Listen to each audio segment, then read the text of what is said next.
The Holy Ghost is not coming upon us today as believers. The Holy Ghost is now resident on our inside. When you receive the baptism of the Holy Ghost, he came to empower you, to endue you, so you can be your best in life. The Holy Spirit of God is not tongues. The Holy Spirit of God is not a feeling. The Holy Spirit of God is not fire. The Holy Spirit of God is not a wind. The Holy Spirit of God is a divine personality. He is a person.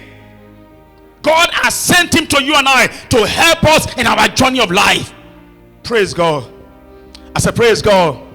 See, it is only the Holy Spirit that can help us navigate through new terrains of life effectively. He is the one who can make us effectively navigate through the new terrains of life. This is a new beginning globally. Beloved, hear me. One advantage you and I will have is when we know how to engage the ministry of the Holy Ghost. You see, the governments of the world, they are confused. They don't know exactly what to do. Should we open up? Should we shut down? Should we continue? How do we run the business? Everything is crashing and all that. This is the worst depression the world has ever experienced. All that.